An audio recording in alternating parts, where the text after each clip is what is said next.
ఆంధ్రప్రదేశ్ రాష్ట్రానికి రాబోయేటటువంటి 2-3 నెలల కాలంలో ఎన్నికల నోటిఫికేషన్ వెలువడుతున్నటువంటి సందర్భంలో రాష్ట్ర శాసనసభకి అదే రకంగా లోక్సభకి కూడా దాదాపు 175 నియోజకవర్గాలకు సంబంధించి రాష్ట్ర శాసనసభకి అదే రకంగా 25 నియోజకవర్గాలకు సంబంధించి లోక్సభకి ఎన్నికలు జరుగుతున్నటువంటి నేపథ్యంలో అనేక సర్వే సంస్థలు వారి యొక్క వివరాలను అనేటటువంటిది ప్రకటించడం ఇప్పటికే జరిగింది. సో అన్ని సంస్థలు చెప్పినటువంటి లెక్కల ప్రకారం రాబోయేటటువంటి రోజుల్లో వైసీపీ పార్టీ మాత్రమే అధికారాన్ని చేపట్టబోతోందనేటటువంటిది చాలా స్పష్టంగా చెప్పినటువంటి నేపథ్యం మనకు తెలిసింది. సో తెలుగుదేశం పార్టీకి ఏ రకంగా కూడా ప్రజల్లో ఆదరణ లేదు. తెలుగుదేశం పార్టీ జనసేన పార్టీ రెండూ కలిసినా కూడా వారికి వచ్చేటటువంటి సీట్ల సంఖ్య చాలా పరిమితంగా మాత్రమే ఉంటుందన్నది అనేక సర్వే సంస్థల యొక్క సారాంశం.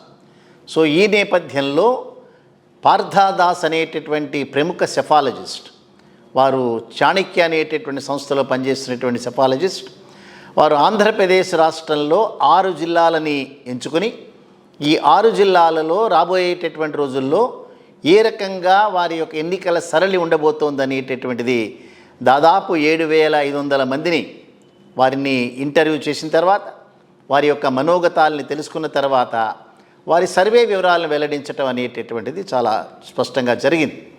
సో వారు ఎంచుకున్నటువంటి జిల్లాలు ఏవైతే ఉన్నాయో తెలుగుదేశం పార్టీ ఆ జిల్లాలలో తనకు చాలా హెచ్చు సంఖ్యలో సీట్లు వస్తాయని అనుకుంటున్నటువంటి జిల్లాలను మాత్రమే వారు దాన్ని ప్రామాణికంగా ఎంచుకోవడం జరిగింది.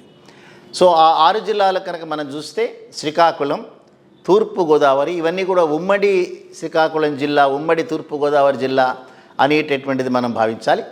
సో శ్రీకాకుళం జిల్లా, తూర్పుగోదావరి జిల్లా, పశ్చిమ గోదావరి జిల్లా, కృష్ణా జిల్లా, అనంతపూర్ జిల్లా అండ్ నెల్లూరు జిల్లా, ఈ 6 జిల్లాలని ఎంచుకుని ఈ 6 జిల్లాల్లో ఉండేటటువంటి 51 నియోజకవర్గాల్లో ఓటింగ్ సరళి ఏ రకంగా ఉండబోతుంది, రాబోయేటటువంటి రోజుల్లో ఎన్నికలు ఏ రకంగా జరుగుతాయి, తెలుగుదేశం జనసేన పొత్తు తర్వాత మాత్రమే ఈ రకమైనటువంటి నిర్ణయం జరిగింది. బీజేపీని ఎక్కడా కూడా వారు లెక్కలో తీసుకునేటువంటి సందర్భాలు లేవు.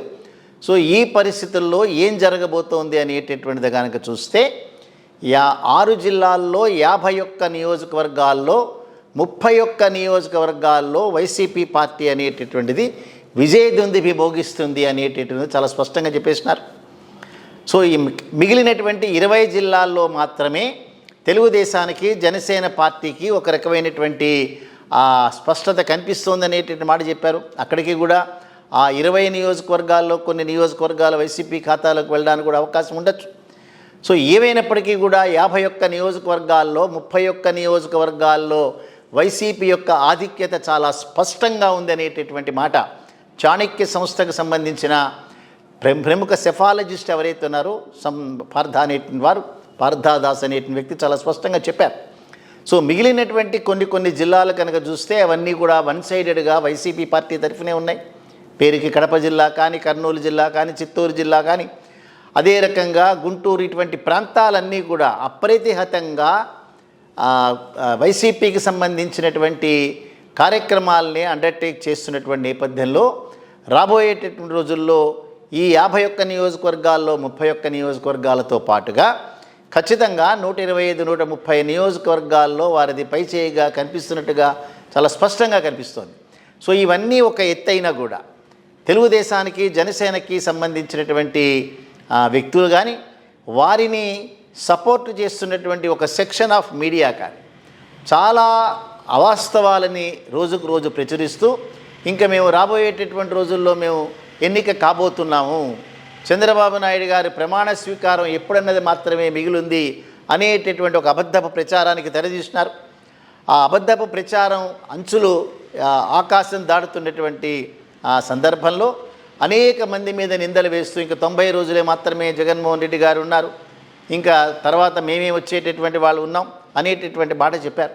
ఇవాళ జగన్మోహన్ రెడ్డి గారు కనుక చూస్తే దాదాపుగా 68 నియోజకవర్గాల్లో అభ్యర్థులను కొన్ని నియోజకవర్గాల్లో మార్చినారు. అదే రకంగా అభ్యర్థులు కంటెస్ట్ చేసేటటువంటి నియోజకవర్గాల్లో కొంతమందిని మార్పు చేసినారు. సో 68 నియోజకవర్గాల్లో 4 విడతల్లో మార్పులు చేసినటువంటి సందర్భంలో ఇక 5వది అతి తొందరలో డిక్లేర్ చేసి రేపు 25వ తేదీ నుంచి భీమిలి నియోజకవర్గం నుంచి జగన్మోహన్ రెడ్డి గారు ప్రజల్లో ఉండటానికి నిర్ణయించుకున్నారు. ఇప్పటికే చంద్రబాబు నాయుడు రా కదలిరా అనేటటువంటి ఒక కార్యక్రమంలో అనేక జిల్లాలని చుట్టుతున్న నేపథ్యంలో ఏ జిల్లాలో కూడా తను ఆశించిన రీతిలో ప్రజల్ని సమీకరించేటటువంటి పరిస్థితుల్లో లేనటువంటి సందర్భంలో తను చెప్పేటటువంటి అబద్ధాలు ఏవి కూడా ఎవరూ కూడా నమ్మనటువంటి నేపథ్యంలో వారి యొక్క ప్రచారం కొనసాగుతోంది.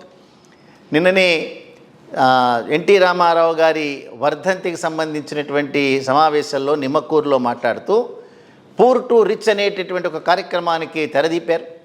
సో ప్రజలని ఏ రకంగా నమ్మించదలుచుకున్నారనంటే వారు ఏదో కొత్తగా రాజకీయాల్లో ప్రవేశించినట్టు, వారికి ఏవో కొన్ని నిక్షిప్తమైనటువంటి చాలా ఆలోచనలు వారి బుర్ర నిండా ఉన్నట్టుగా, సో పేదవారందరినీ కూడా ధనవంతులు చేస్తామనేటటువంటి ఒక అబద్ధానికి తెరదీసినారు.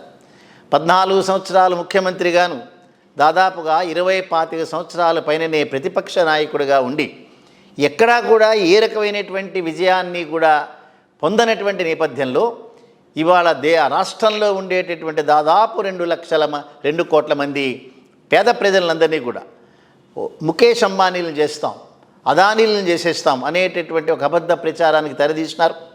ఎక్కడా కూడా వారి యొక్క సామర్థ్యం అనేటటువంటిది ఏదైతే, నేను ఇక్కడ ముఖ్యమంత్రిగా లేను, నేను ఒక చీఫ్ ఎగ్జిక్యూటివ్ ఆఫీసర్గా మాత్రమే ఉన్నానని చెప్పారు. ముఖ్యమంత్రిగా ఉండేటటువంటి వ్యక్తులు ప్రజల నుంచి వచ్చినటువంటి వాళ్ళు మాత్రమే, ప్రజల యొక్క కష్టసుఖాలని తెలిసినటువంటి వాళ్ళు మాత్రమే, ప్రజలకు ఉన్నటువంటి సమస్యల్ని ప్రత్యక్షంగా అర్థం చేసుకున్నటువంటి వ్యక్తులు మాత్రమే రాజకీయాల్లో ఎదుగుతారు.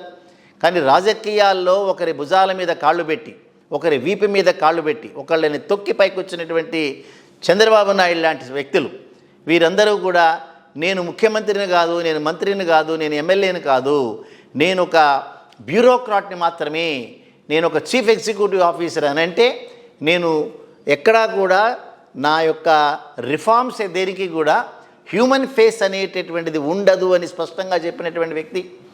వారు చీఫ్ మినిస్టర్గా ఉన్నప్పుడు దేశంలో ఏ రకమైనటువంటి సిద్ధాంతాలు లేవు, ఏ ఇజమ్స్ లేవు, ఉన్నది టూరిజం మాత్రమే అనేటటువంటి ఒక స్పష్టంగా చెప్పినటువంటి మాట.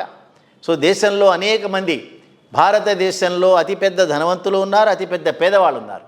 సో పేదవాళ్ళని సంస్కరించడానికి మాత్రమే, ఆర్థికపరమైనటువంటి సంస్కరణ తీసుకురావడానికి మాత్రమే ప్రభుత్వాలు ఉంటాయి. సో పేదవారికి ఏం చేస్తాడో చెప్పకుండా తను ఎన్నికైన ప్రతిసారి కూడా కార్పొరేట్ రంగానికి మాత్రమే ఉపయోగపడేటటువంటి విధానాలు అవలంబించినటువంటి చంద్రబాబు నాయుడు ఇవాళ ప్రజల ముందుకు వచ్చి అబద్ధాలు చెప్పేటటువంటి మాటకి తెరదీసినాడు. పూర్ టు రిచ్ అనేటటువంటి ఆ కార్యక్రమంలో అన్ని అబద్ధాల పుట్టనే దీంట్లో. ఎక్కడా కూడా ఉన్నటువంటి పేదవాడిని మరింత పేదవాడిగా చేసేటటువంటి ఆలోచనలు మాత్రమే అతనికి ఉంటాయి. ఇవాళ అనేక మంది చెప్తున్నట్లుగా ఈసారి అతని ఎన్నికల్లో కంటెస్ట్ చేసేది అతని కొడుకుని ముఖ్యమంత్రిగా చేయడానికి తప్ప వేరే రకమైన ఆలోచనలు లేనటువంటి పరిస్థితుల్లో మాత్రం. ఈ పరిస్థితుల్లో చాణక్య సంస్థ చేసినటువంటి సర్వే కానీ, ఇండియా టుడే చేసినటువంటి సర్వే కానీ, టైమ్స్ నౌ చేసినటువంటి సర్వే కానీ, ఇవన్నీ కూడా పేదల పక్షపాతి అయినటువంటి జగన్మోహన్ రెడ్డి గారికి మాత్రమే ఒక రకమైనటువంటి అనుకూలమైనటువంటి వాతావరణం ఆంధ్రప్రదేశ్లో ఉంది అనేటువంటి చాలా స్పష్టంగా చెప్పారు. అంచేత చాణక్య సంస్థ ఇచ్చినటువంటి సర్వే ఫలితాలు ఏవైతే ఉన్నాయో దానికి మరింతగా మెరుగులు దిద్దే కార్యక్రమాన్ని అన్ని పార్టీలు కూడా పోటీ పడుతున్నాయి. చూద్దాం రాబోయేటటువంటి రోజుల్లో ఈ 6 జిల్లాల్లో ఉండేటటువంటి 51 నియోజకవర్గాల్లో 31 నియోజకవర్గాల్లో చాలా అధిక్యమైనటువంటి స్పష్టత కనిపిస్తోందని ఏదైతే మాట్లాడినారో ఇంకా వారికి ముందుకు వెళ్ళే అవకాశాలు ఉన్నాయా, మిగతా నియోజకవర్గాల్లో కూడా మరింతగా పెంచుకోవటమే కాకుండా 175కి 175 నియోజకవర్గాలు చేజిక్కించుకోవాలనే ఉద్దేశంతో రాజకీయపరమైనటువంటి సమీకరణాలు, అదే రకంగా సామాజిక పరమైనటువంటి సమీకరణాలు రెండింటినీ కూడా బేరీజ్ వేసుకుంటూ ముందుకు వెళ్తున్నటువంటి జగన్మోహన్ రెడ్డి గారిని ప్రజలు ఆదరిస్తారా, లేదా వారు అనుకున్నట్లుగా వారికి కాకుండా వేరే వారి దగ్గరికి ప్రజలు వెళ్ళే అవకాశం ఉందా, కొద్ది రోజుల్లో స్పష్టమయ్యేటటువంటి వ్యవహారం.